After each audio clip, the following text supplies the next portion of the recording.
Might do, we still got people coming in, so I might give it, if I could. Just go live for a second.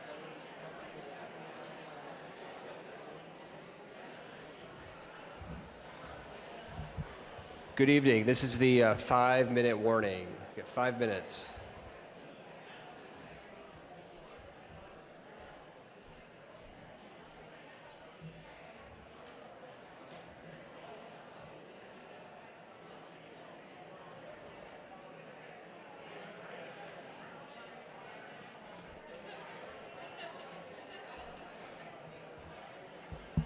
And just a friendly reminder, if you are not a voting member, I'd ask that you sit on one of the side areas.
All right, we have about 2 minutes.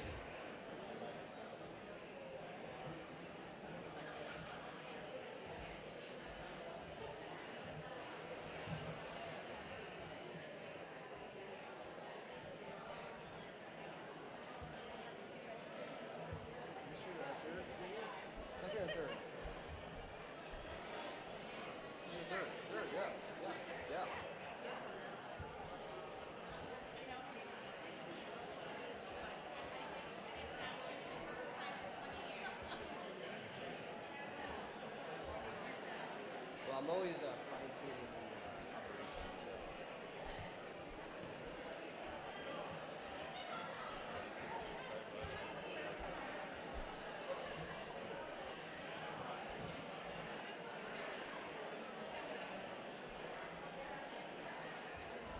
You guys ready to go?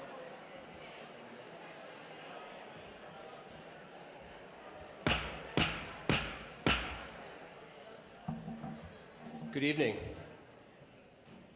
The 2025 Windham Southeast School District Annual Meeting is now in order. As has been the tradition of the school district for many years, for all those who would like to, please rise for the Pledge of Allegiance. I pledge allegiance to the flag of the United States of America and to the republic for which it stands, one nation, under God, indivisible, with liberty and justice for all. Thank you. Please be seated. I'd like to take this opportunity to welcome you all to the 2025 Windham Southeast School District meeting. My name is Steve Brown, and I will be your moderator for this evening. I'd like to take this opportunity first to recognize Jamie Dancero, the custodial staff here, and the custodial staff here at the high school, middle school for their hard work in setting up the stage and all the chairs that you're sitting in tonight. Without their hard work, this wouldn't happen.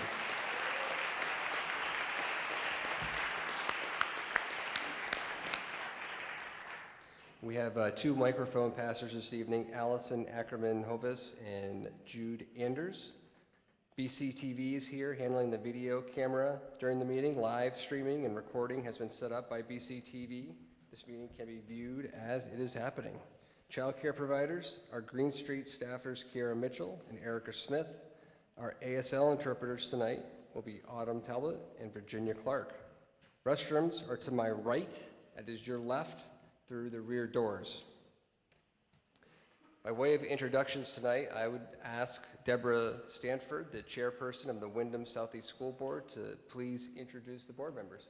All right, Deborah Stanford here, hailing from Dummerston, and to my right, Kim Price from Brattleboro, Matt Chipley, Brattleboro, Jocelyn Fritz, Guilford, Colleen Savage, Brattleboro, Ruby McAdoo, Putney, Jessica Everlith, Dummerston, Ann Beekman, Putney, Brian Reamer, Guilford, Tim Maciel, Brattleboro, and Thea Wipaloki, who is our student representative this year.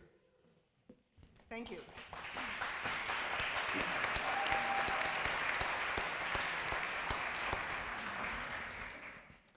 Thank you, Chairperson Stanford. I would now ask the Superintendent, Mark Spino, to please introduce the administration officials who are with us this evening. Thank you, Mr. Brown. For administrators sitting in the audience, please rise when I call your name. We'll start with Mo Hart, Executive Assistant. Frank Rucker, Business Administrator. Michael Kelleher, Human Resources Director. Bryn Tucker, Director of Curriculum. Janet Slazinski, Curriculum Coordinator, 7 through 12. Stacy Sawyer, Curriculum Coordinator, Pre-K through 6. Michaela Sims, Diversity Director. Tate Erickson, Director of Special Education. Whitney Line, Coordinator of Elementary Special Education. Gary Parzek, Technology Coordinator. Deb Gass, Executive Director of Early Education. Brandy Levesque, Early Childhood Special Education Coordinator. Carrie Beebe, Pre-K Coordinator. Kelly Diaz, Principal of Academy School. Orly Hasbani, Academy School Assistant Principal. Kate Margaitis, Principal of Green Street School. Mary Kaufman, Principal of Oak Grove School and Brattleboro Early Education Center at Canal Street. That's a new title for Mary. John Gagnon, Principal of Guilford Central School. Julianne Egan, Principal of Dummerston School. John Sessions, Principal of Putney Central School. Keith Lyman, Principal of BAMS. Tom Dutton, Assistant Principal of BAMS. Hannah Parker, BUHS Principal. Cassie Domkohler, BUHS Assistant Principal. Ben Coppola, BUHS Assistant Principal. Nancy Johnston, School Improvement Coordinator. Kevin Drury, Coordinator of Secondary Special Education. And Nancy Weiss, Director of Windham Regional Career Center. Thank you.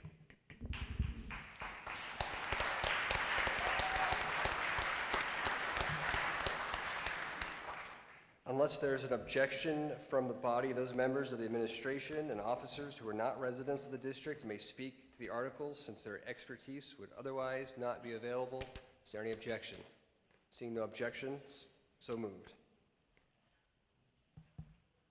Unless there's an objection from the body, the student representative who's with us tonight, Thea Wipaloki, a member of the Windham Southeast School District Board, who may not be of legal voting age, may speak to the articles since their expertise would otherwise not be available. Is there any objection?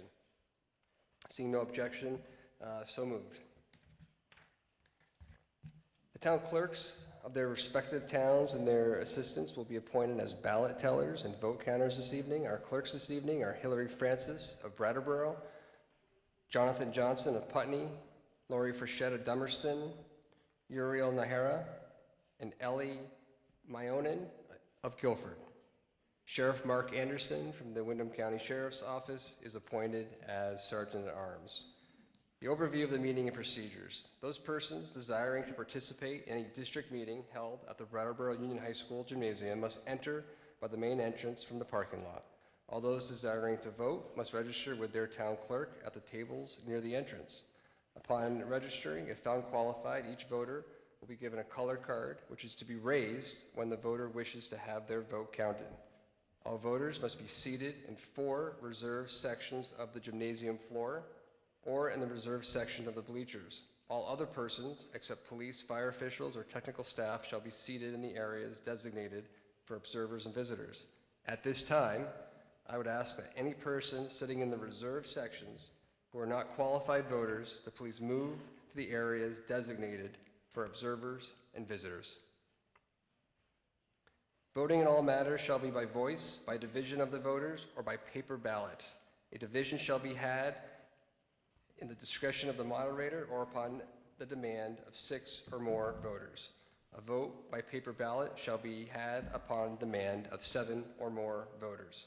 If we have a division of the House, you'll be asked to stand and raise your blue card you received when you enter the gymnasium this evening. Voters who have spoken at least once on the question shall not again be entitled to the floor to the exclusion of another who has not spoken without leave of the voters. To gain the floor, each voter shall rise and wait to be recognized by the moderator. Please address the chair, give your name, the town of residence. Please wait to speak until you have been passed the microphone. Throughout this meeting, I will be referring to members of the voting body as voter or member. My pronouns are he, his, him. Please let me know if you have any concerns with this practice. As long established by tradition and custom of the body, debate shall be limited to 2 minutes per person speaking for the first time on any article, with exceptions to be determined in the moderator's discretion or vote of the assembly. Comments must be germane to the motion on the floor. The moderator's role is for all voices to be heard and the meeting to run effectively.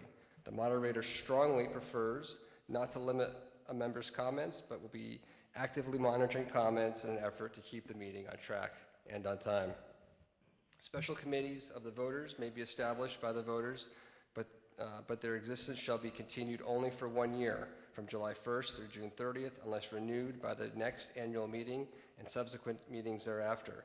On the motion of any voter, any meeting may resolve itself into a committee of the whole or on any pending question. All parliamentary procedures and rulings shall be governed by Robert's Rules of Order, current edition, except as modified by those rules and as amended. Also see Section 16 DSA of Section 562 of the Vermont statutes annotated. Robert's rules call for amendments and motions to be in writing and to be provided to the moderator, which enables accurate record keeping and consideration of requested action. Other reminders. My role as the moderator is to help you accomplish your business you intend to do. Please raise your hand and ask questions if you don't understand what's happening, or if you think what is happening is wrong for some reason, or if you want to do something but you don't know how to proceed.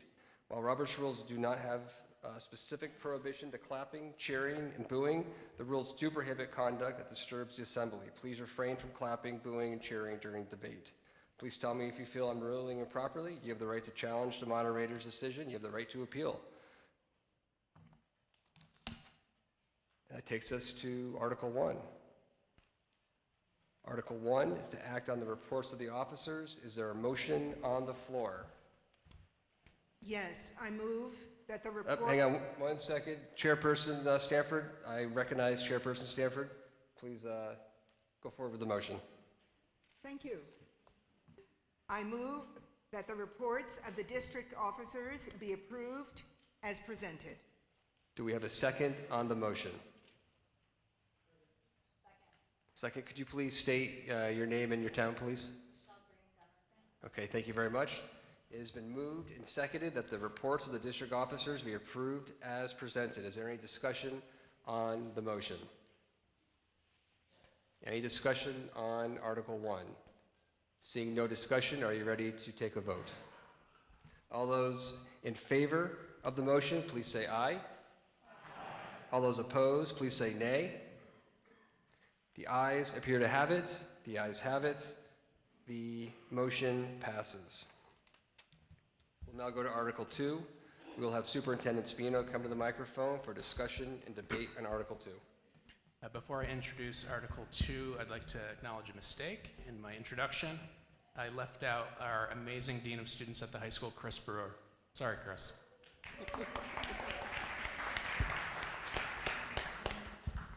Article 2, to elect the following officers of the district, which officers shall assume office upon election and serve for a term of 1 year. Moderator, clerk, treasurer. Is there a motion? Kim? I move that Stephen Brown be nominated to serve as moderator of the Windham Southeast School District, that Maureen Hart be nominated to serve as clerk of the district, and that Frank Rucker be nominated to serve as treasurer of the district. Is there a second? Thank you. Are there other nominations? Was it Paul? Paul Smith. Wasn't sure. Sound familiar. Are there other nominations? Hearing none, we'll have a vote. All in favor of Stephen Brown as moderator, Maureen Hart as clerk, and Frank Rucker as treasurer, please say aye. Aye. Those opposed, nay. The ayes have it. You have elected Stephen Brown and as moderator, Maureen Hart as clerk, and Frank Rucker as treasurer. Congratulations.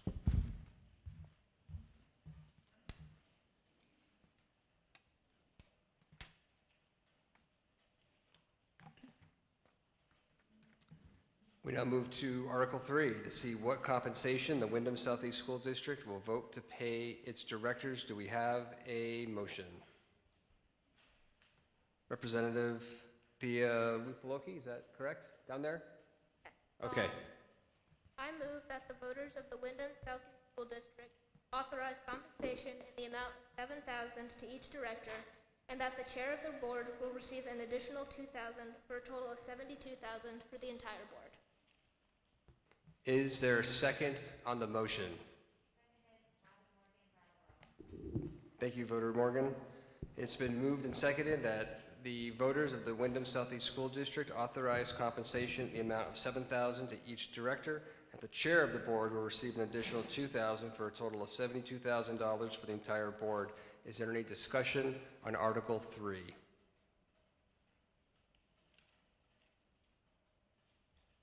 see one hand up.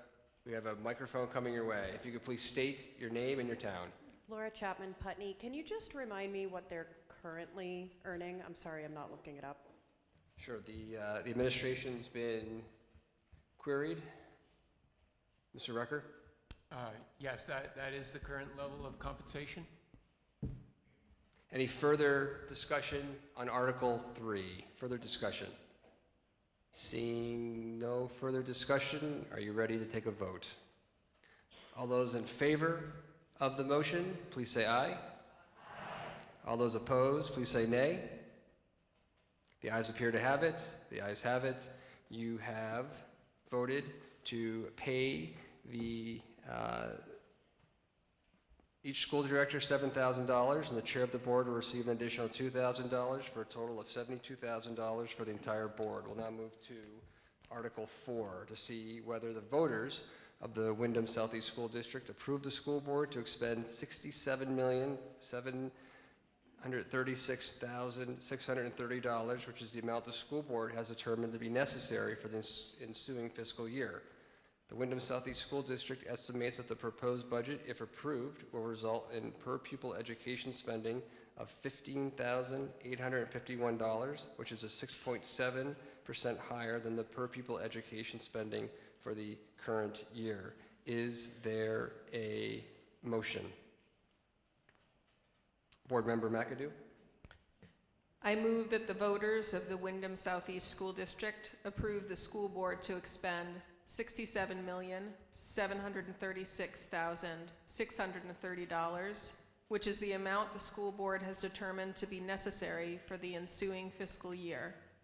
The Windham Southeast School District estimates that this proposed budget, if approved, will result in per-pupil spending of $15,851, which is 6.7% higher than per-pupil education spending for the current year. Is there a second on the motion? Could you please state your name and your town? Thank you very much. Is there any debate? Actually, I need to restate the motion. It's been moved and seconded that the voters of the Windham Southeast School District approve the school board to expend $67,736,630, which is the amount the school board has determined to be necessary for the ensuing fiscal year. The Windham Southeast School District estimates that this proposed budget, if approved, will result in per-pupil education spending of $15,851, which is 6.7% higher than per-pupil education spending for the current year. Is there any discussion on Article 4? Ms. Normandeau.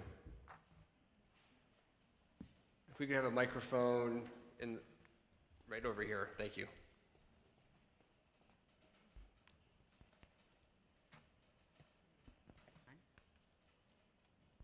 Jody Normandeau from Dummerston.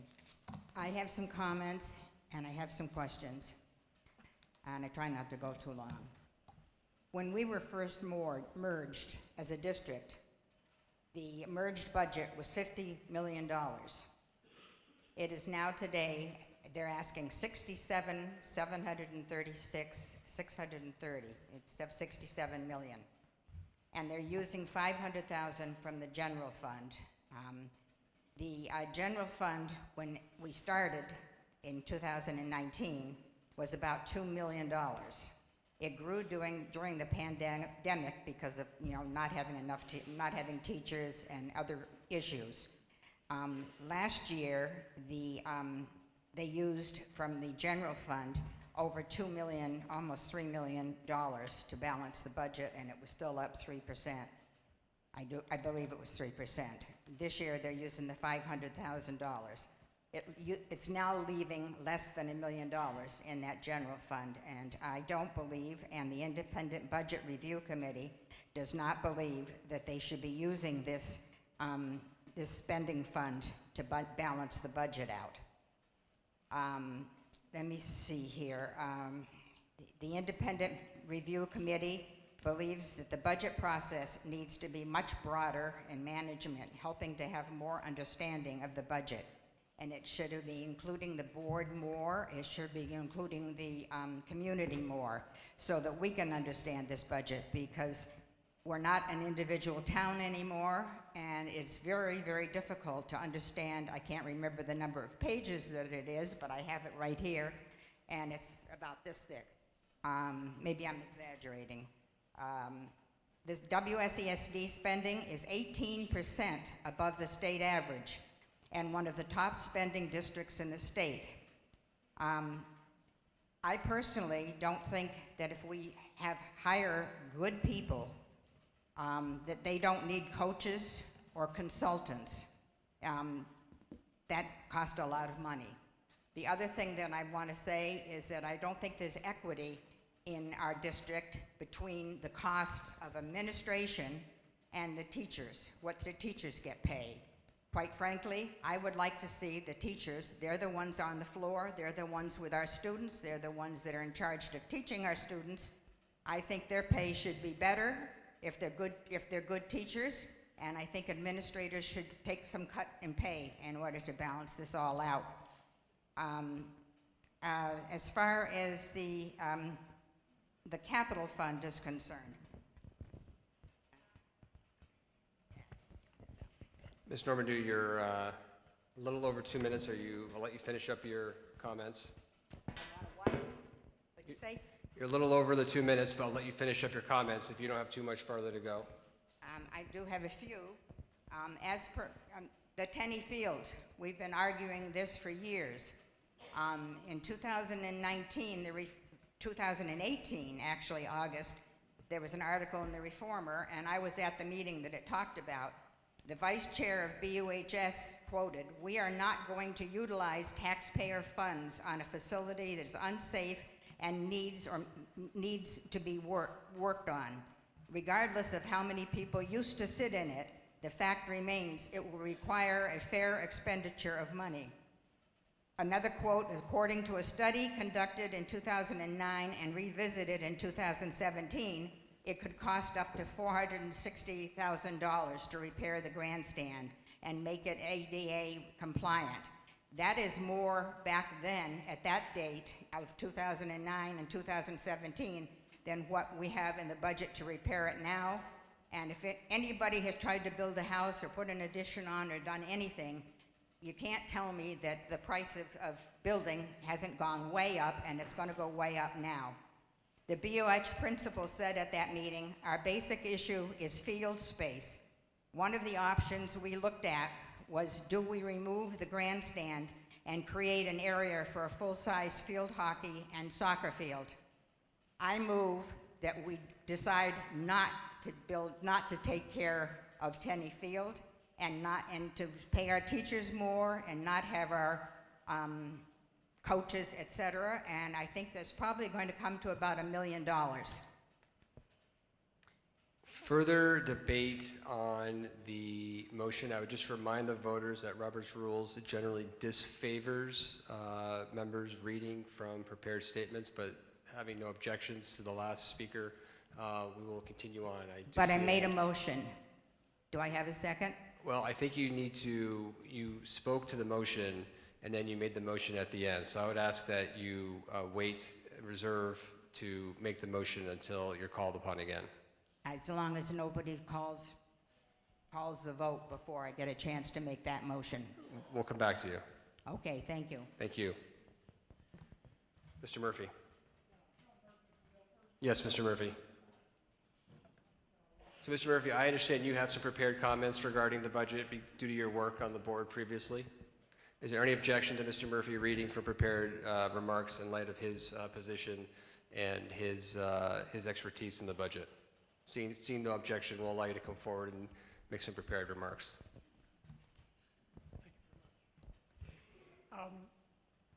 Good evening. It is important for voters to know the multiple parts of the Windham Southeast School District. The single district is made up of 4 towns: Putney, Dummerston, Guilford, and Brattleboro. Within these 4 towns, there are 10 school sites, with the addition of the Canal Street pre-K, which has been mentioned moments ago. The student enrollment is about 2,340 students. There are 440 employees, which includes 274 certified professionals and 166 non-certified staff who are working every day to assure that students are learning and well supported. Our staff also work with contracted service providers who support transportation and other operational systems to help students access positive environments for student learning. On December 11th, 2024, the Supervisory Union passed a motion to fully transition to an independent food nutrition program for the Supervisory Union by June 2025. This transition will improve the quality and expand local food sourcing. As people are aware, the budget development for the district is an ongoing process. In the early fall of 2024, principals and educational professionals reviewed student data to plan for the FY26 budget. Numerous statistics are studied: numbers of students per grade, education needs of students, material requirements necessary to facilitate the successful education of the district students. In early September, the finance manager and superintendent developed the budget planning timeline, a comprehensive, detailed work plan that includes specific dates and criteria that are followed to construct the FY26 budget. There are dates that specifically meet the statutory requirements of the budget process. On September 10th of 2024, a summit was held that included administrators, the WSESD, and the SU board to codify the continuous improvement plan goals that are used to define the basis of the FY26 budget. There are 4 continuous improvement goals established. Increase the math proficiency by 10%.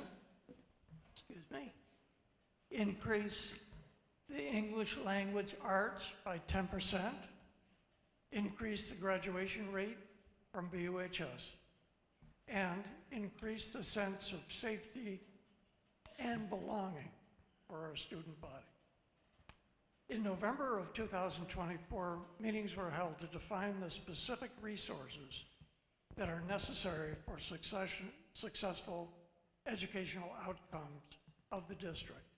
Specifically, the Finance Committee reviewed the 6 elementary budgets, secondary schools, including the Windham Regional Career Center, and the district-wide programs, which include special education services.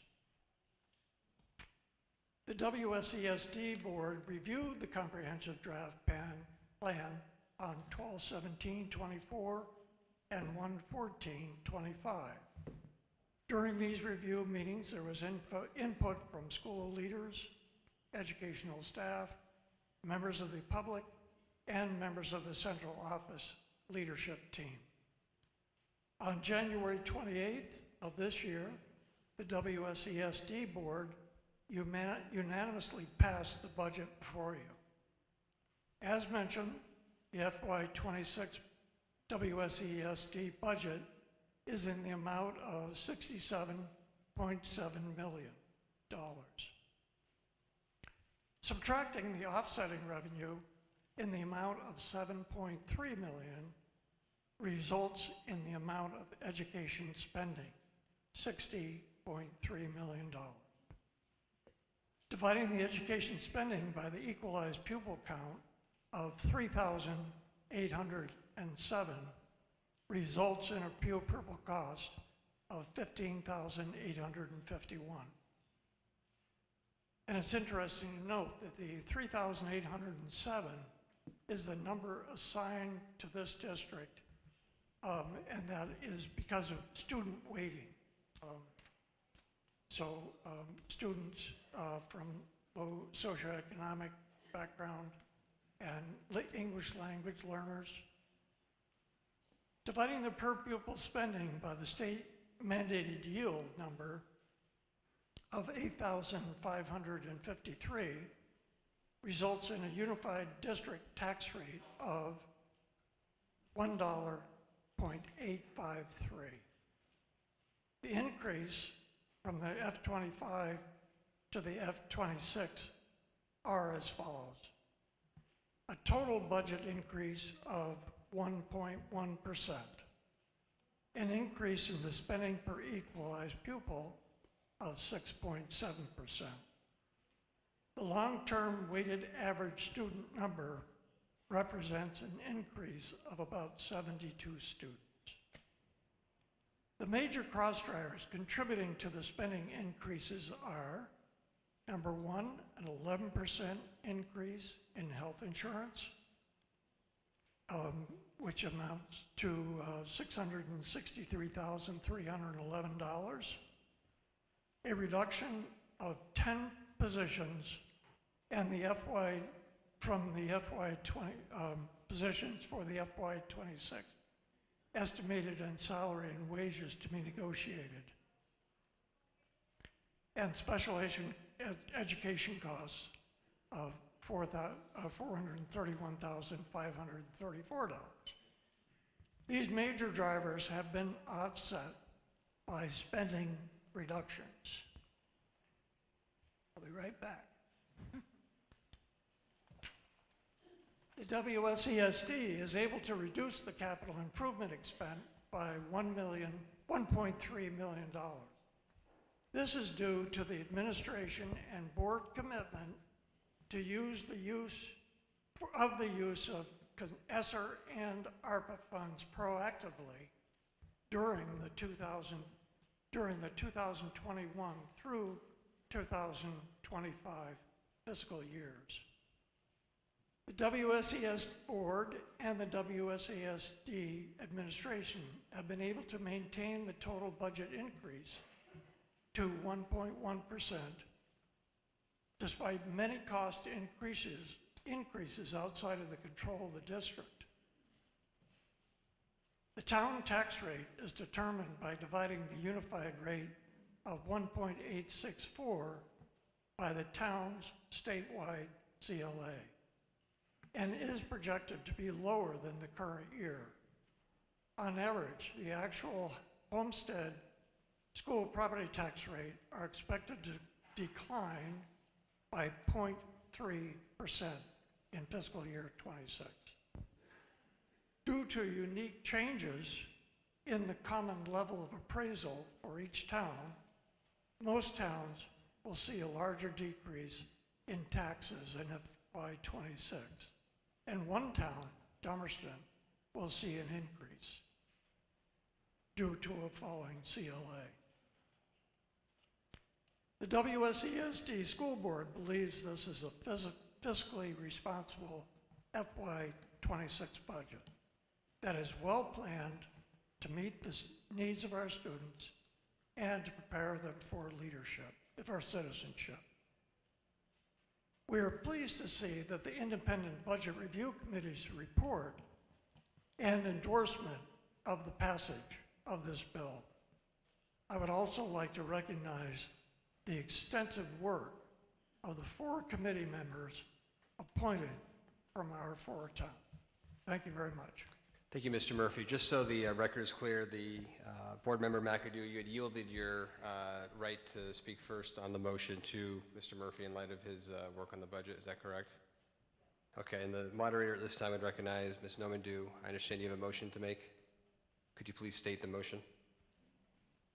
And we have a mic hopefully coming your way. I appreciate your patience.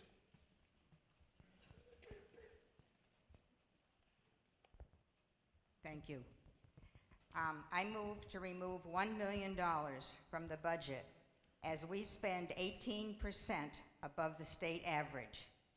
Many from the funds planned for the grandstand, no instructional coaches, consultants, and equalized teacher pay and administrator pay. There's a big discrepancy between the two. There are more places I could quote, but I'll leave it up to the board and administration to figure it out. Thank you. So, Ms. Normandy, I just want to make sure I'm appropriately restating your motion. As I'm sure you are aware, under Vermont law, the body cannot stipulate to, the body can only stipulate to a bottom line total. So would it be okay if I decrease the $67,736,630 by $1 million, making it $66 million? That would be okay, and I would hope that the administration, the board, would take interest in what the public has to say. Okay, so we will at this time entertain a second to the Normandy motion. Is there a second to the motion? I do see one hand up, the voter in the green. Could you please stand up and state your name and your town? Thank you. I second the motion, Martha Noyce, Brattleboro. All right, so I will restate the motion. The primary amendment, it's been moved and seconded that the voters of the Windham Southeast School District approve the school board to expend $66,736,630, which is the amount the school board, or I guess which, well, we'll just leave it at that. So the voters of the Windham Southeast School District approve the school board to expend $66,736,630. Is there debate on the Normandy motion?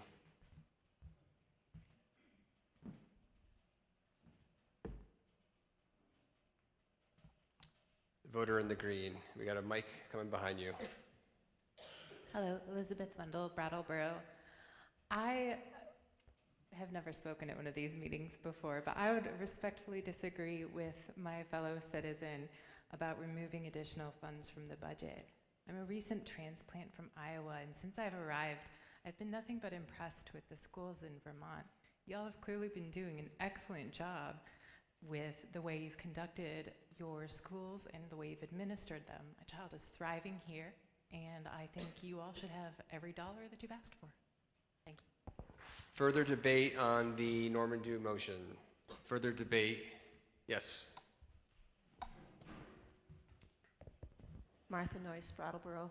I would support Ms. Normando's motion, given a few details that aren't often clear with the many pages that we're going through.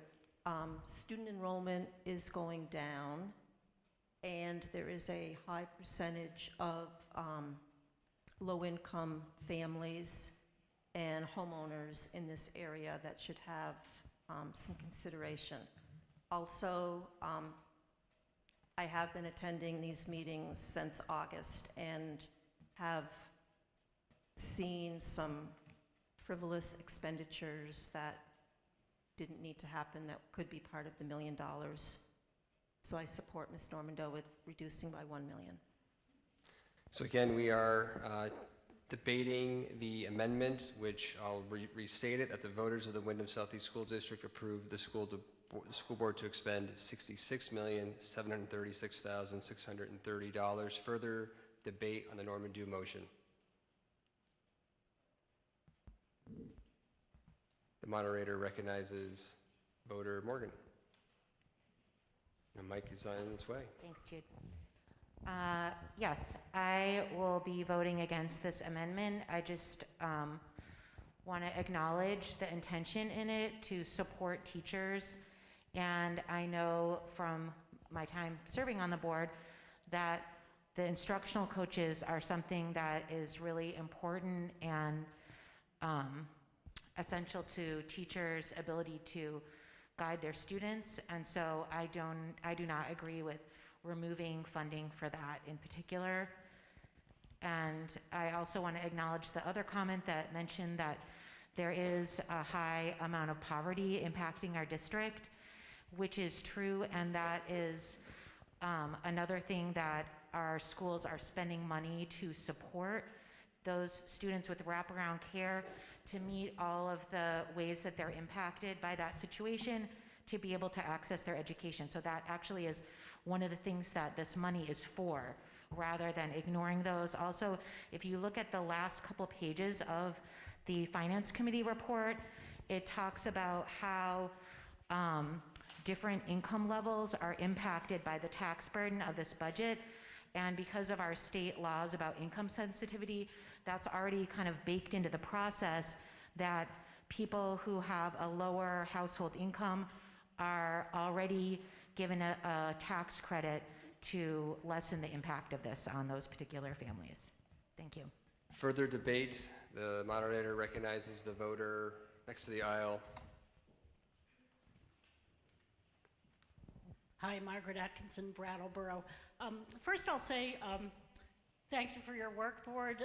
I want to remind the body that for the majority of taxpayers, the rate on the full budget is less than the tax rate that was charged last year. That's a rare thing to see. The other thing that I'll just say is that the frivolous expense to one person is the thing that gets a kid out of bed in the morning to show up at school and participate. This is, there's a lot, 2,000 plus students is a lot of different people who have a lot of different needs. And so we need to provide a lot of different things for everybody so that they can be successful. Further debate on the Norman Dew amendment. Any further debate? Oops. Board Member McAdoo. So I served on the Finance Committee under Sean Murphy's excellent leadership, and I will be serving on the Finance Committee. So I wanted to speak to this in part, something that was in the lead up to this motion around engagement. I do think that the Finance Committee, which currently is Jessica Everlith and myself, we will be considering the ideas around engagement and how do we pull people in. There is a process, and there were open meetings that had a considerable amount of engagement this year, but we'd love to see more. And so I just wanted to reassure the body that this question did actually come up to the board and to the Finance Committee, and it was considered in terms of our, our capital plan and the budget that was proposed. So I would just reassure that this was not an ignored request or thought.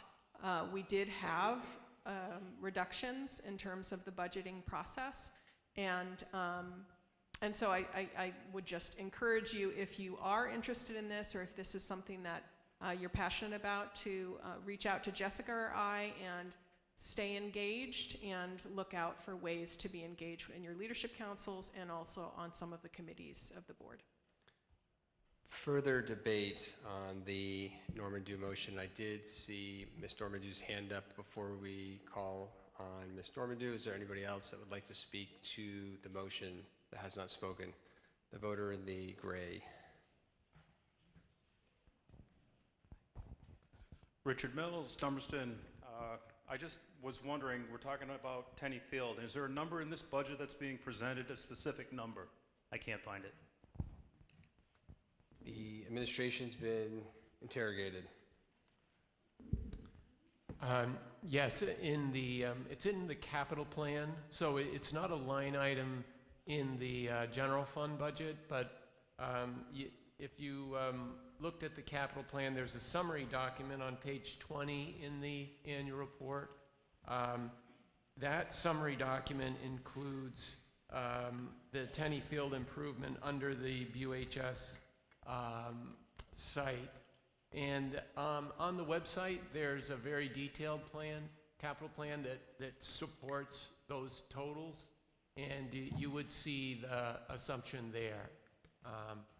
For fiscal year 26, I believe we had assigned $100,000 to essentially make that an accessible learning, outdoor learning venue for students at the middle school, high school, as well as restore it back to a facility the public could access. Other voters who have not spoken to the Normandeau amendment, the voter in the way back in the bluish green shirt.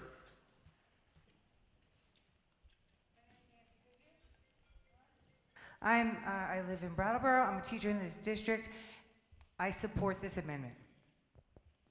Mic drop.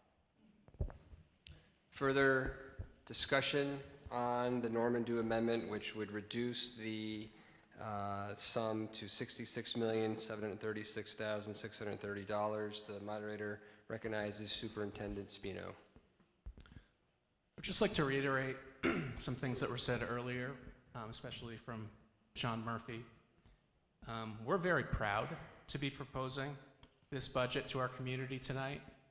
It is a fiscally responsible budget. We are a higher poverty district, and by the way, we're a higher performing district in the state of Vermont.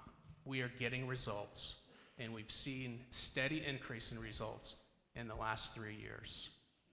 I can't tell you how many hours have been poured into this budget to be proud to present it to our community tonight.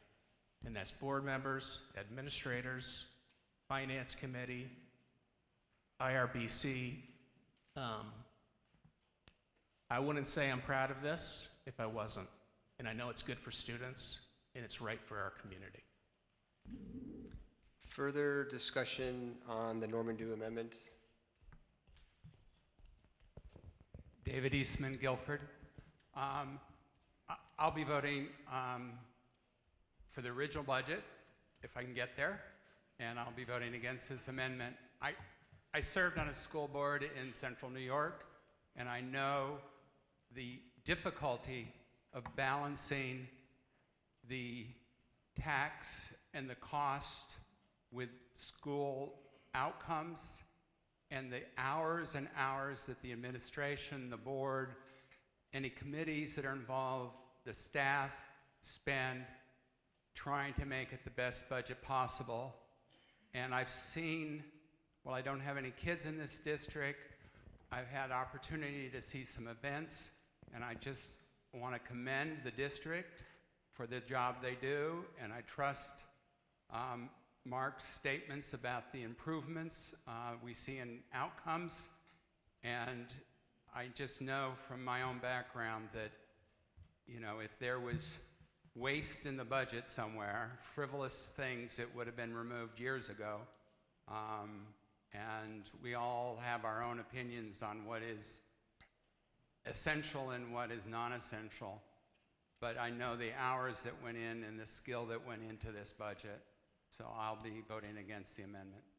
Further discussion on the Norman Dew amendment in the last row. Testing my glasses. I'm Hannah Lindner Finley from Brattleboro. I am not currently employed by the district, but I've worked in 2 schools at Dummerston and Academy School. And I just want to point out that even highly skilled and very experienced teachers benefit from support.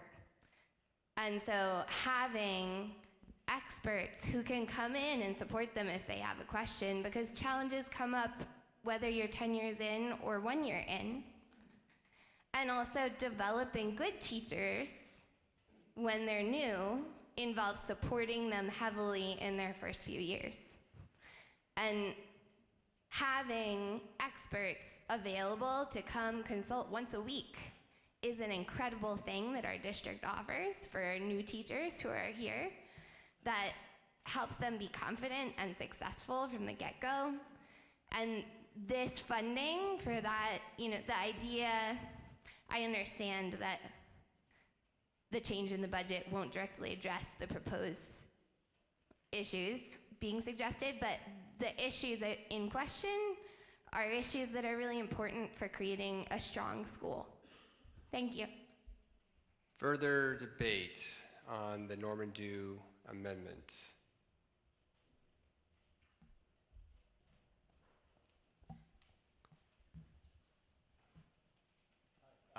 Kelt Naylor from Dummerston. I'm sorry, could you please... Kelt Naylor from Dummerston. Thank you.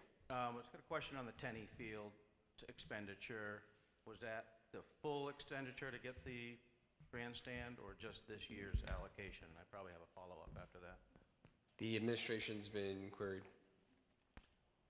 Yes, it's a planned phase project, and I'm looking at the detailed capital plan. Unlike the reference that Ms. Normando made to a former study, that was a feasibility study that estimated those costs in fiscal year 24. So in the prior year, we did hire an architect to design construction documents to bring it up to ADA compliance. And in fiscal year 26, the figure is actually 125,000 is the line item in the capital plan for Tenney. And then we expect to be able to finish the project in fiscal 27. We have reserved another 100,000 in that year as well. And this would fully restore the face of the structure. It's a concrete block wall that has been eroded a little bit. It establishes a deck for high school, middle school students and teachers to use as a learning facility. It brings up the railings to the current standards around safety. It also addresses the lead paint issue that's exists now. So that's the plan and the resources. Part of the funding will come through the capital reserve balance. So it's not entirely funded through the general fund. One last thing is that we have been engaging the group Friends of Tenney Field, and they are very much getting organized to assist with donations and work on the facility. Thank you. I just, it seems like that's a short amount of money to get that facility back to where everybody wanted it. But I come from a perspective of watching my kids and a lot of other kids play sports here, and there's always been a field issue. And I don't understand why we're expending so many resources to try to save a derelict grandstand when we could get the fields to be more appropriately used for the students here. I think would be a better use of our resources. The Tenney field surface has been improved this year, understanding that this grandstand will become a usable facility again. So turf was replaced. We extended boundary lines for playing surfaces so that there is more flexibility in the type of sports that can be played. And as I say, the improvements are based on construction documents now.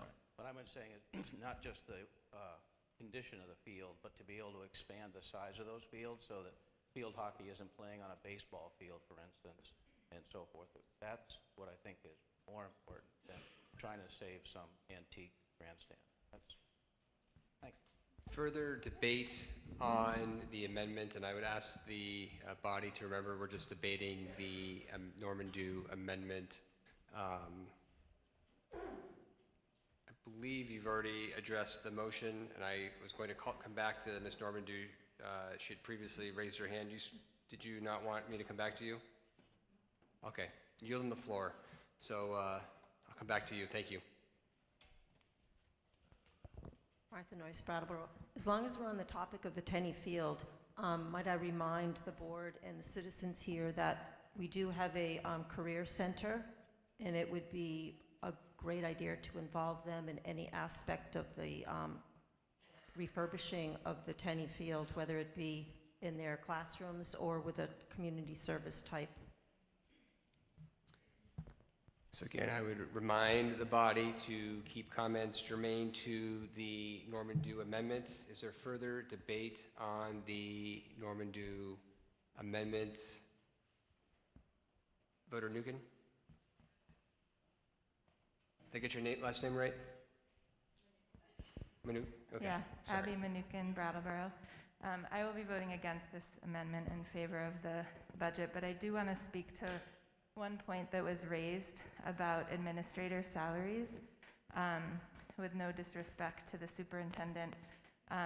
Based on an article that I read in the Commons, I learned that the new 3-year salary for the superintendent was negotiated and approved by just one board member this year, and that there was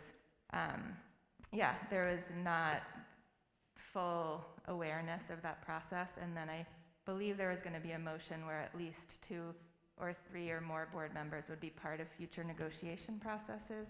So I just want to encourage that to happen so that it's more of a fair and impartial and balanced process, because I think there is concern in the district that administrator salaries are going up at a higher rate than, like she said, teacher salaries. But I will be supporting the budget and against this amendment. Further debate on the Normandeau amendment? Ms. Normandeau, changed your mind.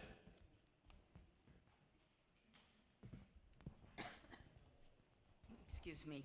I'm not sure Frank answered Mr. Naylor's question exactly, and so I'd like to ask it in a different way on the Tenney Field. When you redid the baseball field and the soccer field, is there any dirt left for playing on the soccer field which would not enable us to have state meets down here? Is it all turf, all grass? The administration's been queried. So what we also did this summer is we resurfaced the football field. And the football field has been used for soccer games, and that's, as you know, that is an all-grass field. We've also redone the practice field that is adjacent to the football field, and we've improved the softball field and the outfield in the softball field. This project is an element of many different projects that ties back to a turf field being voted for and then being denied to follow through on. We all remember those articles. We've worked very closely with this board to take a creative approach to honor the natural grass fields and to not just look at each project independently, but how they affect the entire campus. And again, restoring the grandstand and creating an outdoor classroom is essentially the last aspect of that vision.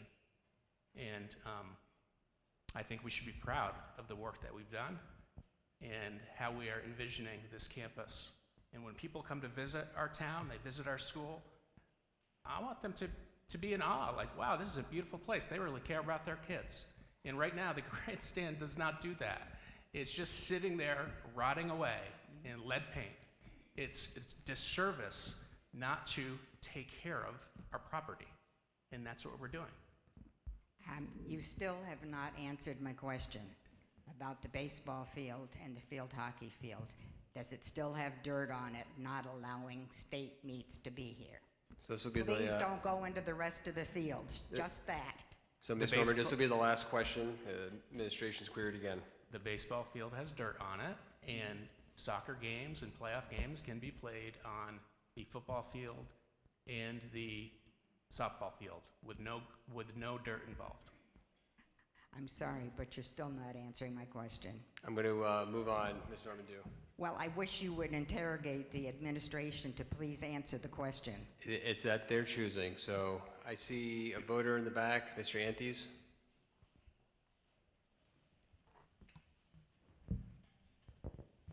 Thank you. George Antes from Brattleboro.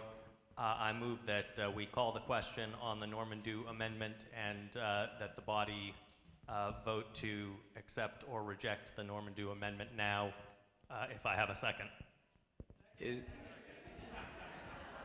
All right. It has been moved and seconded to cease debate. That is non-debatable. It takes a 2/3 vote, so a vote in favor will cease debate, and we will take a vote on the Norman Dew amendment. If it's defeated, we will continue debating the Norman Dew amendment. So all those in favor of ceasing debate, please say aye. Aye. All those opposed, please say nay. The ayes appear to have it. The ayes have it. You have closed debate on the Norman Dew amendment. We will now take a vote on the amendment.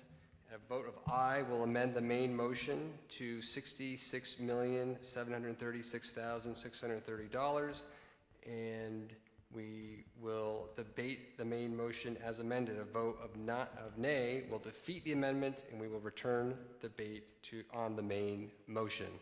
So all those in favor of the Norman Dew amendment, please say aye. Aye. All those opposed, please say nay. The nays appear to have it. The nays have it. You've defeated the Norman Dew motion. We are now back to the main motion, and I will repeat the main motion. The main motion is that the voters of the Windham Southeast School District approve the school board to expend $67,736,630, which is the amount the school board has determined to be necessary for the ensuing fiscal year. The Windham Southeast School District estimates that the proposed budget, if approved, will result in per-pupil education spending of $15,851, which is 6.7% higher than the per-pupil education spending for the current year. Is there any further debate on the main motion in Article 4? Yes. If you could just tell us your name while the mic's coming over. Okay. Hang on one second. I'll make sure everybody picks you up. Thank you. Thank you. Thank you, Michelle Green, Dummerston. I just have a question actually about our federal funding in our budget.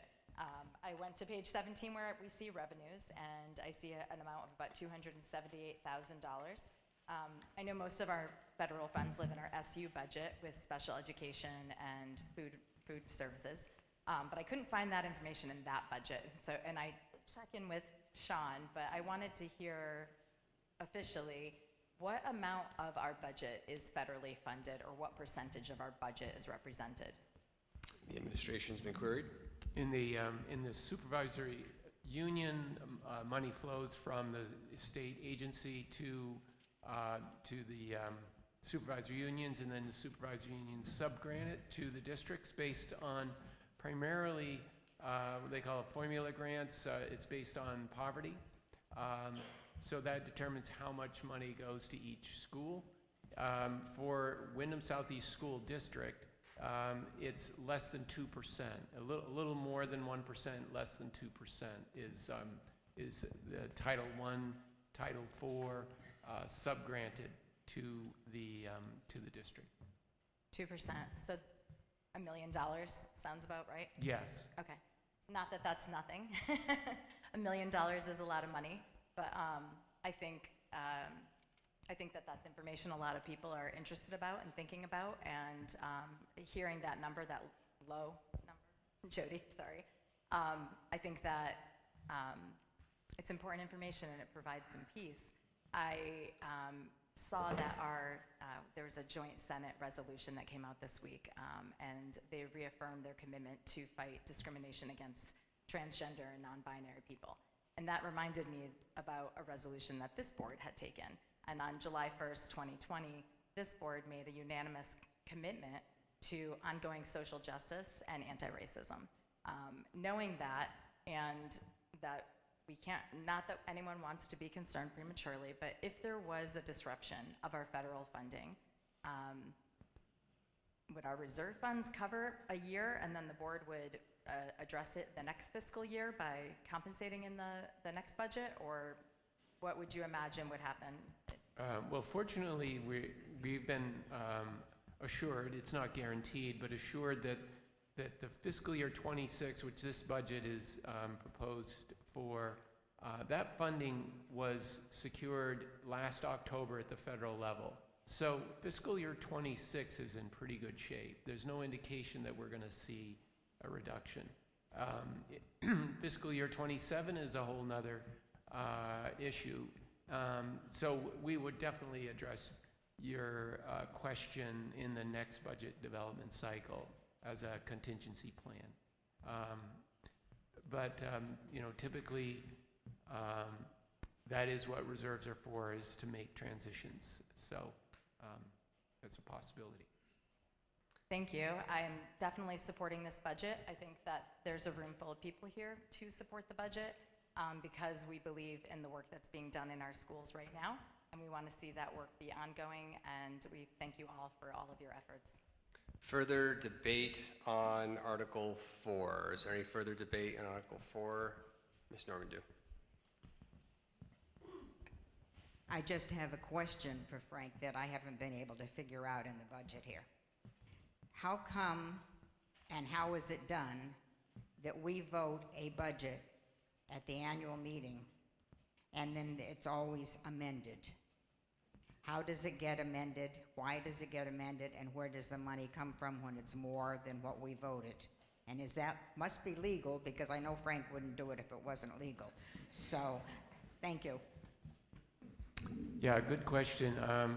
The state of Vermont several years ago required that grants that are dispersed from the state to the school districts, even when they're subsequent to the town meeting, or in our case, this annual meeting, need to be integrated into the general fund, both from a public budget point of view, and then the recording of the revenue and the expenses in the general ledger. So that's always the only criteria, or the only case where we amend the budget, is if fortunately we have many of our administrators seek grants, and as long as the grant is fully funded, no local share, we increase the expenditure and the revenue. So there's no impact on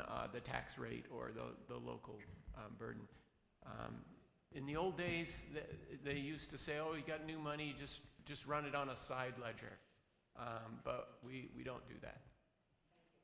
Further debate on Article 4. Is there any further debate on Article 4? Are you ready to call the question? All right, I will restate the motion. It's been moved and seconded that the voters of the Windham Southeast School District approve the school board to expend $67,736,630, which is the amount the school board has determined to be necessary for the ensuing fiscal year. The Windham Southeast School District estimates that this proposed budget, if approved, will result in per-pupil education spending of $15,851, which is 6.7% higher than per-pupil education spending for the current year. All those in favor, please say aye. All those opposed, please say nay. The ayes appear to have it. The ayes have it. You have passed Article 4. The voters of the Windham Southeast School District authorize the school board to expend $67,736,630, which is the amount the school board has determined to be necessary for the ensuing fiscal year. We will next move on to Article 5, which is to transact any other business that may legally come before the meeting.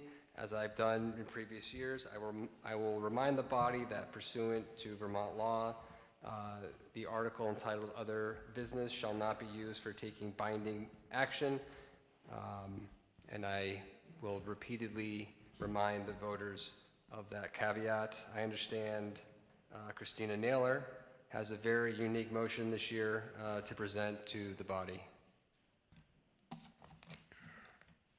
Christina Naylor, Dummerston. I move that the district nominate one representative from each forming town to serve on the IBRC committee for the upcoming year. So what we will do, as we've done in previous years, if there's a second and the motion carries forward, we will then take nominations from each of the towns. So there's been a motion on the floor. Is there a second to the Naylor motion? Thank you. What town? Still in Dummerston? Okay. It's been moved and seconded that the Windham Southeast School District nominate one representative from each forming town to serve on the Independent Budget Review Committee for the upcoming year. Is there any debate on this motion? The floor or the moderator recognizes Christina Naylor. Thank you, Mr. Moderator. I just want to explain a little bit about what the motion includes. I have served on the IBRC for the past 3 years as a representative from Dummerston. This year's committee involved Richard Levy as a representative from Brattleboro, Ellie Solomon as a representative from Putney, and Maggie Cassidy returning for a third hard-hitting year as the representative from Guilford. The Independent Budget Review Committee was created by a vote of the WSESD electorate in 2021. The purpose of the committee is to review the budget, create a report which explains the budget to the electorate to the best of our ability, and also takes into account the interests and concerns of each town in the district. The annual report is an excellent document, and it presents all the information you would ever need about the budget. However, many of the elements included in the report are determined by the state and are not always in the most readable format. It also is, I think, how many pages this year? 180 maybe? I don't. In our merged district also, board members represent all the students and all the taxpayers. So it's challenging for board members to write a report that addresses more local needs of each town. Each year we look at some concerns. Last year, a report devoted extra space to explaining how each town's tax rate is affected by market value. This year we concentrated on explaining yet another legislative change and income sensitivity. Serving on this committee requires about 40-hour time commitment from members attending weekly budget meetings. Once the budget is approved by the board, the committee determines community concerns and creates a report to explain the budget, address those community concerns, and possibly give a recommendation on the budget.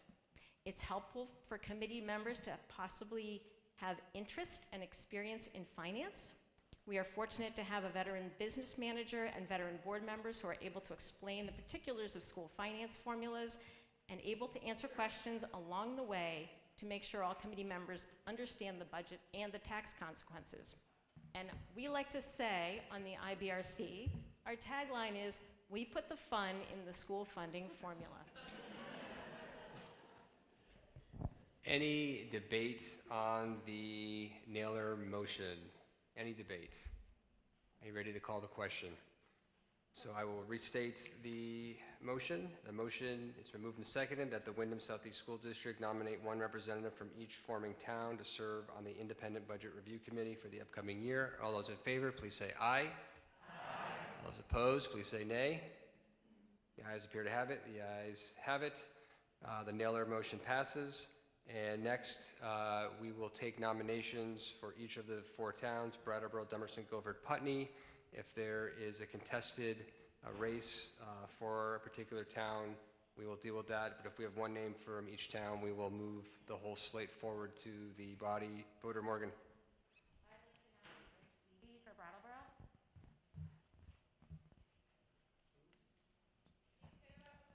I will, yes. I was going to repeat in a second. I'm just writing it down. Sorry. I would like to nominate Rich Levy for Brattleboro. Rich Levy's been nominated from Brattleboro. Ms. Normandew. I'd like to nominate Christine Naylor from Dummerston.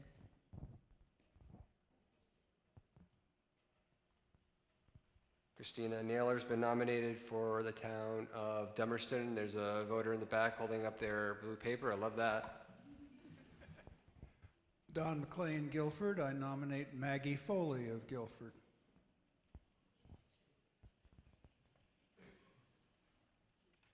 Maggie Foley's been nominated for the town of Guilford, and we have another voter towards the rear of the room. Lawrence O'Neill from Putney. I would like to nominate Ellie Solomon. Could you please state the last name? O'Neill. Ellie O'Neill? I'm sorry. Lawrence O'Neill. Lawrence O'Neill, okay, sorry. I would like to nominate Ellie Solomon. Ellie Solomon, okay. I messed that up. I apologize. Any further nominations for the committee? Not a nomination. I'm Fred Brunig from Brattleboro. But Christina, I just wanted to say that you misspoke. It was Maggie Foley from Guilford and not Maggie Cassidy.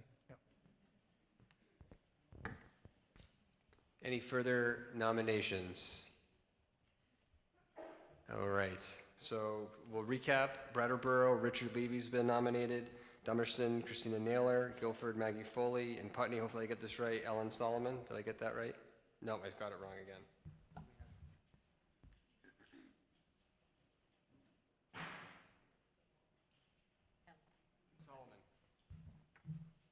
Ellie Solomon. Did I get that right? All right. 5 times a charm.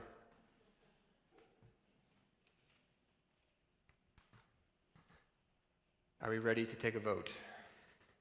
All right, so we will move the whole slate of candidates in. All those in favor, please say aye. Aye. All those opposed, please say nay. The ayes appear to have it. The ayes have it. You have elected Richard Levy of Brattleboro, Christina Naylor of Dummerston, Maggie Foley of Guilford, and Ellie Solomon of Putney. And I would remind the body this is non-binding. I will now recognize Superintendent Spino. Thank you. Serving on a school board can be a thankless job. And representing your community and doing your best to make the right decisions for students, teachers, and community is not an easy thing to do because everybody has opinions and thoughts on decisions that are made. We are lucky we have school board members who have done this with grace. And we have 2 board members who are leaving us. One who has served 2.5 years representing Dummerston. I'd like to recognize Eva Nolan.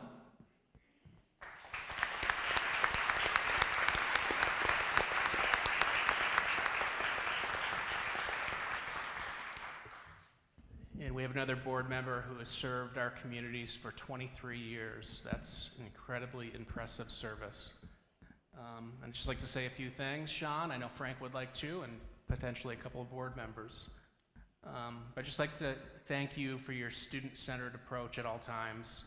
You're a thoughtful, curious person who makes decisions, database decisions from the heart, and it is always focused on what is best for what is our most important, which is our children, our students. You've governed in the best interest of our communities.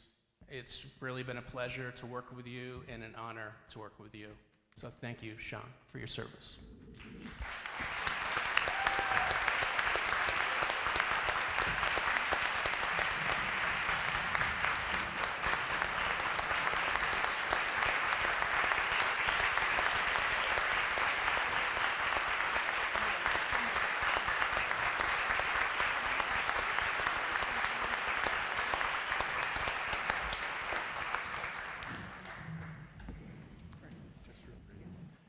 I'd like to just make a couple of brief comments and echo Superintendent Spino's comments as well. It takes just tremendous perseverance and energy, the long nights, the difficult conversations, and we've gone through many transitions over the years, and to have the steady hand of Sean with his combination of practical skills, knowing what is realistic as a builder, a business person, but as Mark said, just always a conviction to supporting all kids. It's just a remarkable testament to service. And if there was a board hall of fame, Sean would be right there, right along with Mr. Woodworth, who's in the back of the room, who was a colleague of Sean for many years. So thank you so much, Sean.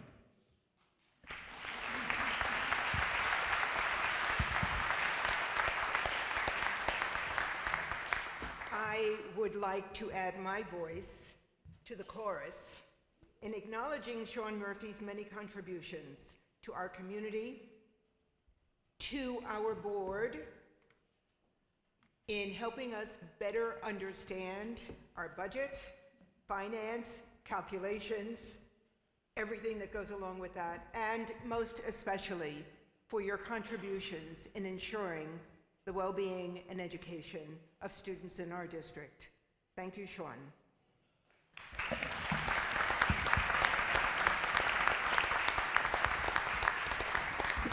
And where would we be, but we'd need to do a plaque as a thank you. Sean Murphy, thank you for 22 years of dedicated service to the students and community of the WSCSU.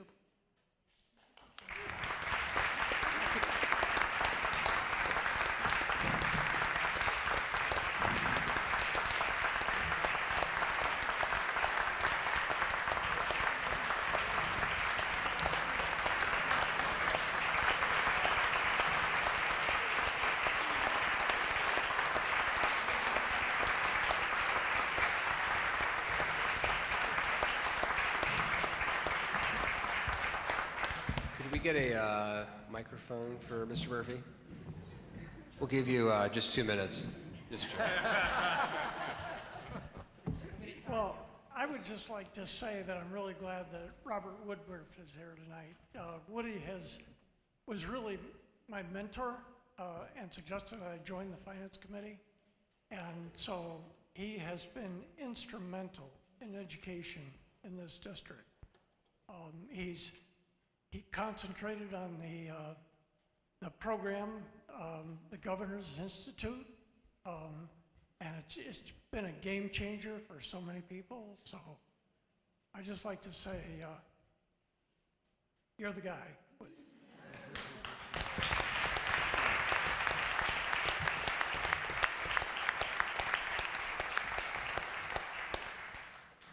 right, it's a tough act to follow. Do we have any further business under Article 5, further business? Board Member Maciel.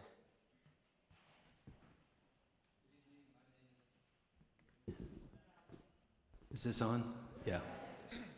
My name is Tim Maciel, and I'm speaking now, not as a WSAD board member, but as a member of the public, to propose a non-binding resolution. I am urging you, the voters, to support the Rural Schools Community Alliance in its stand against reckless elements of the education plan now being considered in our legislature. Part of this plan threatens the very foundation of Vermont's public education system by stripping away local control, forcing the closure of our small schools, and prioritizing cost-cutting over student learning and well-being. Current proposals call for arbitrary models based on a minimum of 400 or more students per elementary school, a framework that could very well close small schools like Putney Central, Guilford, Green Street, Dummerston, and Oak Grove. If enacted, these closures would rip apart communities, force our young children into long bus commutes, and eliminate the small, nurturing learning environments that have proven so successful in our towns. The Rural Schools Community Alliance includes nearly 80 school districts and town boards, with more joining each week, and we are part of that. RSCA acknowledges that Vermont's education funding formula needs reform, but mass school closures are not the solution.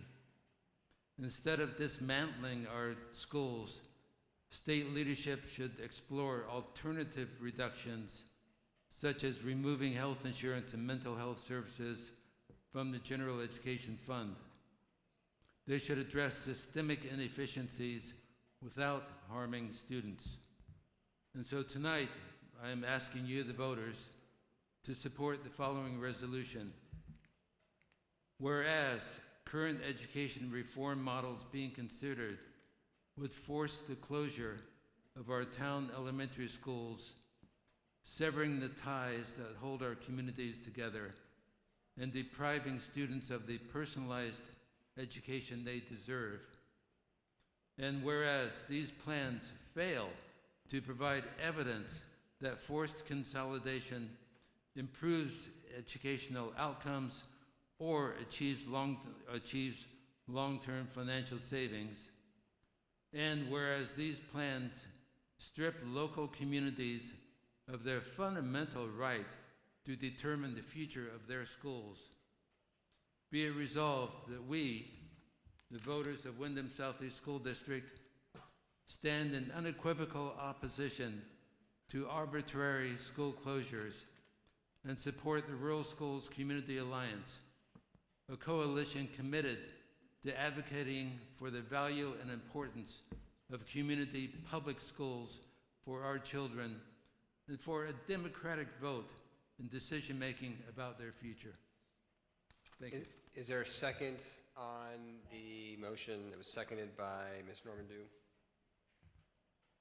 Is there any, I should actually first read back into the record. It's been moved and seconded. The following, whereas current education reform models being considered would force the closure of our town elementary schools, severing the ties of our communities together and depriving students of the personalized education they deserve. And whereas these plans fail to provide evidence that forced consolidation improves educational outcomes or achieves long-term financial savings, and whereas these plans strip local communities of their fundamental right to determine the future of their schools, be it resolved that we, the voters of the Windham Southeast School District, stand in unequivocal opposition to arbitrary school closure and support the Rural Schools Community Alliance, a coalition committed to advocating for the value and importance of community public schools for our children and for a democratic voice and decision-making about their future. Is there any discussion on the motion?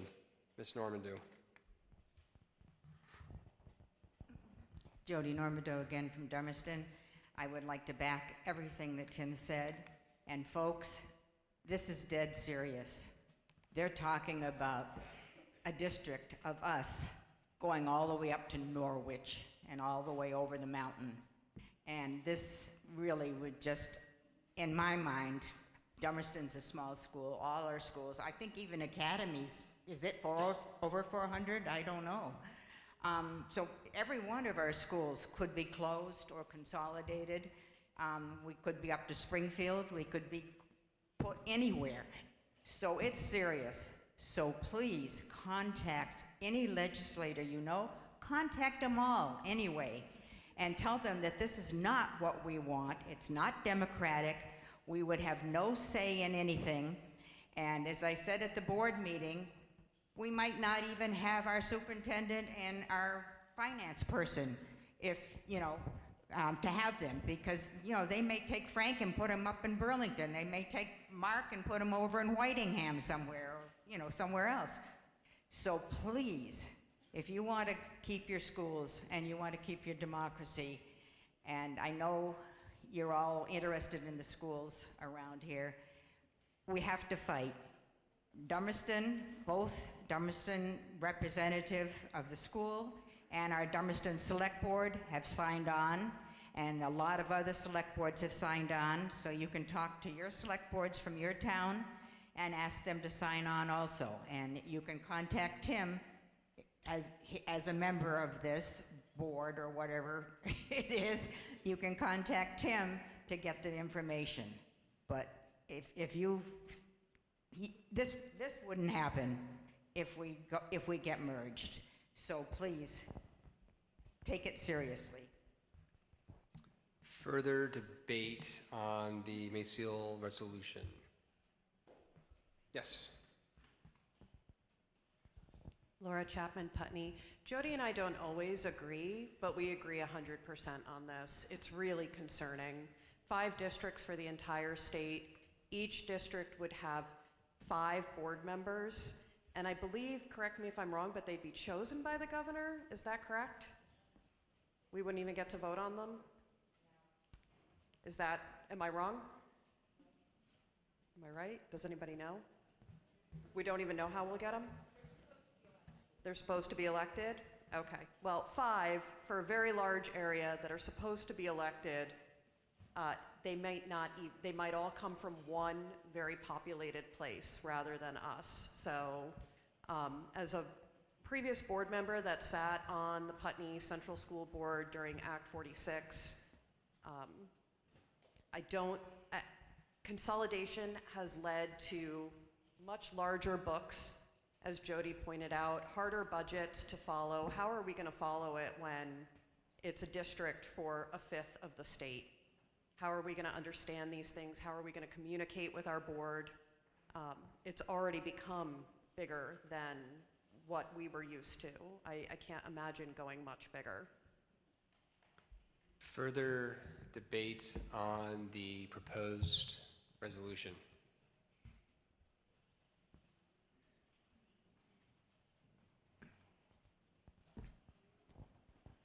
Stephen Stearns, Brattleboro. I think the governor,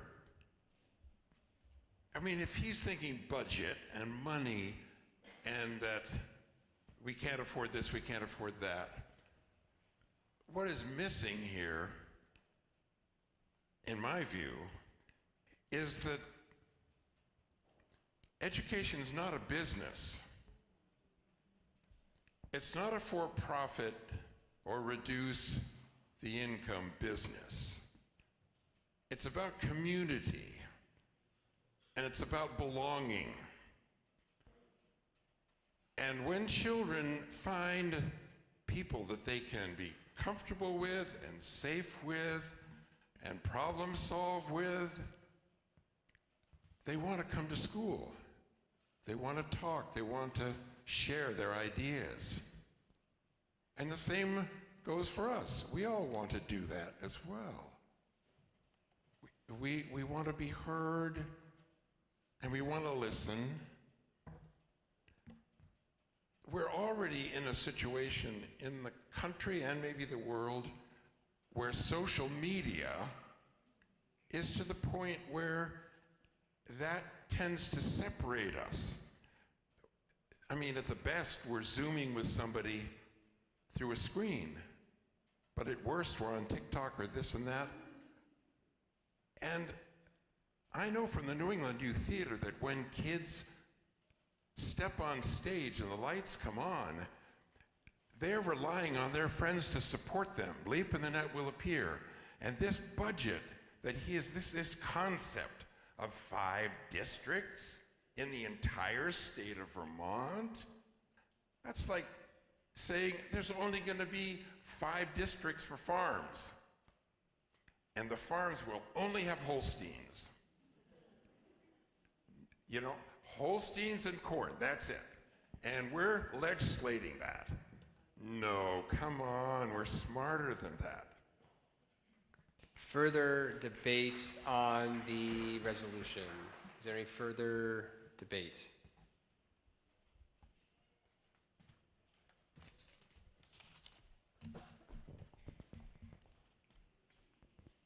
Thank you. Michelle Green, Dummerston again.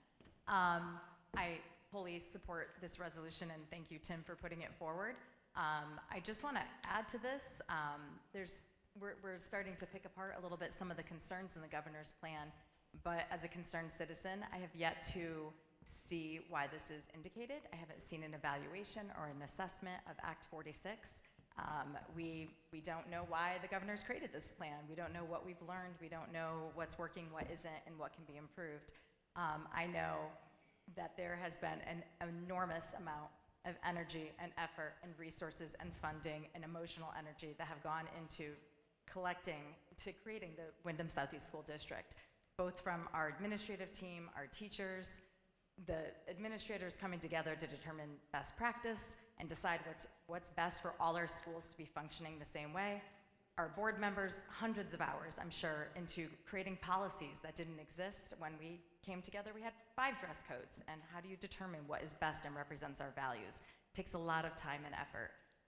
And we're doing a good job with our bubble. We've got our little bubble covered. We're doing excellent work, and I'm just holding my legislators and governor responsible at this point for where's the accountability and why this is even coming forward. Where's the evaluation? It's not good governing. Thank you. Further debate on the resolution. I'm Molly Stoner, Dummerston. I just have more of a question. I'm fortunate to be part of a group at Vermont NEA where I get a lot of information about what's happening in the State House. And so, like I learned last night that it's not just the 5 districts, there are other plans in Senate Ed that have some very odd districting that are being looked at, et cetera. And I'm wondering if there's an opportunity through the Rural Schools Alliance to communicate back to voters, like, is there anyone who's keeping track? Because I find it really helpful in the group that I'm a part of to have those summaries, to have that information coming to me. And I'm wondering if this organization could serve to disseminate in the moment information to people who are concerned. Thank you. I just want to, as we were taking debate on the resolution, ask the town clerks, if they could get me the numbers so we could be ready to go when we get to that portion of the meeting. And also, as you leave, if you could please return the ballots to the town clerks. I think they'd be very appreciative of that. Further debate on the resolution. Eastman, Guilford. As I mentioned before, I was on a school board in rural upstate New York. I should mention that at the time, it was the largest unified school district in the state, geographically, not population-wise or student-wise, but geographically. I can tell you a huge discussion on the board and in the budget was always busing. We had kids that were on the bus for well over an hour, maybe in some of the worst cases, an hour and a half to 2 hours. I can also tell you that the elementary schools that were in each of the small communities in this unified district, over time, to save money, the board had to end up first consolidating, all the K through 3 in one school, 3 through 5 in another, and then eventually closed due to state funding and requirements from the state.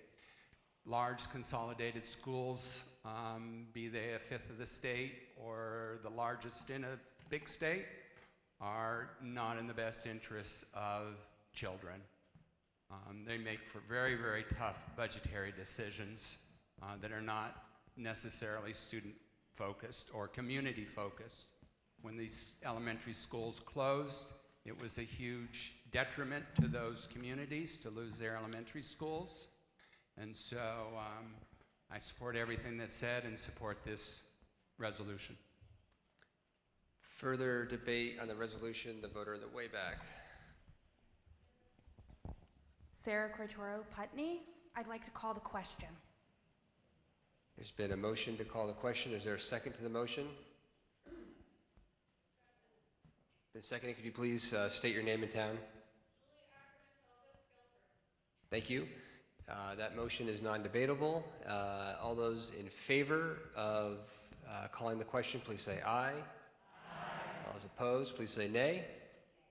The ayes appear to have it. The ayes have it. By a 2/3 vote, you have ended debate on the Maciel amendment. We will now vote on the Mayfield amendment. The rules require me as the moderator to restate the motion. Unless there's an objection, I would like to pass that and just go right to the vote. I see no objections to that. So we are now voting on the Mayfield resolution. All those in favor of the Mayfield resolution, please say aye. Aye. All those opposed, please say nay. The ayes appear to have it. The ayes have it. You have passed the Mayfield resolution. Is there further business under Article 5 at this time? Any further business under Article 5? So before the moderator entertains a motion to adjourn, I will read in the numbers for tonight's meeting. Brattleboro, out of the 8,873 registered voters, 111 attended tonight's meeting, which is 1.2% of the voters. Dummerston, out of the 1,574 voters, 36 were in attendance for 2.3 of your voters. And Guilford, out of the 1,841 voters, 43 were in attendance, again for 2.3%, tied with Dummerston. Putney, out of the 2,034 voters, 21 were in attendance for 1% of the voting population. The totals, out of the 14,322 registered voters in the district, 211 attended tonight's meeting, which is 1.47% of the voting population. I will now entertain a motion to adjourn. Is Ms. Barton here? Ms. Barton usually makes the motion. I don't see Ms. Barton here, so we'll have to have somebody else step up to move to adjourn. Is there a second to the motion? It's been moved and seconded to adjourn. All those in favor, please say aye. All those opposed, please say nay. The ayes have it. You have adjourned the meeting, and the meeting has ended at 8:43 p.m. Thank you.